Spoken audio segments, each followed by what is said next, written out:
I'll tell you this. If I was struggling and I realized I was struggling and I knew some areas, man, I'd humble myself. I'd call some people that I knew walked with God, some people that I thought did it right, some people that had set examples of turning out some good fruit, some kids who looked like they had some well-established authority in their life. And I'd be like, man, can you give me some help? Can you give me some principles? I'd be in this service every single Wednesday night. It wouldn't even be an option. Man, it's Wednesday night. He's on parenting. I need some help. And I just want to encourage you, pride. And I will tell you this, it's no gamut. I've seen young moms and young dads just full of pride. And by the way, let me tell you something. You will encounter bad advice along the way. I'll tell you what I would do. I never had a baby that ever cried. Liar, liar, pants on fire. I was raising that kid. Every time that baby cried, I'll tell you what I'd do. I'd do, blah, blah. And you will encounter bad advice along the way. But your reaction will tell you what your pride is. And it'll tell you what your humility is. And I'm just going to tell you something. A wise person, well, I've been reading through the Proverbs. It's helped me. A wise person will increase in learning. That's how the book even starts. Reprove a wise man, and he'll love you for it. I mean, any athlete that really wants to be good, somebody comes up to him and says, hey, let me tell you something. You hold the bat this way, you'll start hitting better. Thank you. Thank you. You know, you hold your glove this way, you turn it this way, you'll be a better player. Hey, when we want something really bad, we want that. And I just want to challenge you to understand how dangerous pride of heart is. And then lastly, lack of prayers. A blind spot's a lack of prayers. Not praying for your child is the greatest mistake of all. I almost thought about having just a message on this one point because I do think it's so important. I want to challenge you, moms, dads, pray for your children every day. 1 Samuel chapter 1 and verse 11, Hannah prayed. God gave her a child, Samuel. And I don't think that Hannah stopped praying when she got the child. I think she continued to pray. And Samuel literally brought revival to Israel. I want to encourage you to pray for a couple of things. Number one, would you pray that God would give you wisdom as a parent? You know what I've learned about parenting?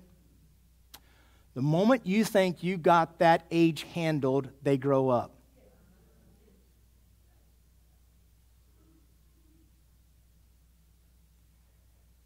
Oh, Lord, I need help when they're babies. Yep.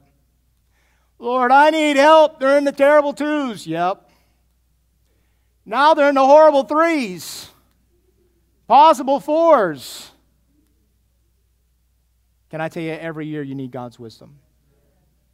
And I want to encourage you that you have access to the infinite wisdom of God. Why would you rob yourself of that wisdom? I mean, why would you rob yourself? You say, well, I'm just going to learn it. You're not going to learn it unless you get on your knees. And I would challenge some parents in here to get on their face tonight, early in the morning, seek the Lord, and beg God, God, I need your wisdom today. This calling of being a parent is tasking. It's more than I know how to handle. Reminded of Solomon when he came before God when he first was crowned as the king, and he said, Lord, I am but a child. God didn't call you to know it all. He did call you to have knees that would bend so you could seek Him who knows it all. And I just want to challenge you. I want to challenge you to pray. Seek God's wisdom in parenting. Would you do this? would you, as you are praying, would you ask God to help you to be sensitive to the needs of not only your spouse, but of your children? If you'll pray that, I believe God will answer that. And here's something I think God will do. I think God will begin to show you areas and deal with you in areas of where you can help your child. You'll just become, and I just think it's the Lord, you'll become sensitive and you'll say, you know what, I really think my child needs this, or I really think I could help my child this way. And if you'll pray that, God will give you some guidance. Let me also challenge you this. Number 3, it's not just you praying that God will help you. I want to challenge you that you really need to pray that God will help your child. You can give instruction and you can give an atmosphere and you can establish authority, but I will tell you, parents, you cannot control their hearts. You need God to do a work there. And I just want to implore you to seek the Lord and ask God to give some things to your children. There's a list of things that I pray for my children every day. I want God to give it to them. I want God to open their eyes to see the value of wisdom and the value of seeking the Lord and the value of purity in their heart and life and the value of holiness and the value of God's Word. I want them to do that. I want them to find God's will and to know God's Word. And I want God's Word to be accomplished in their life. And I just want to encourage you that your greatest ministry is your prayer ministry. And the greatest thing that you will do for your child is to pray for them. And the greatest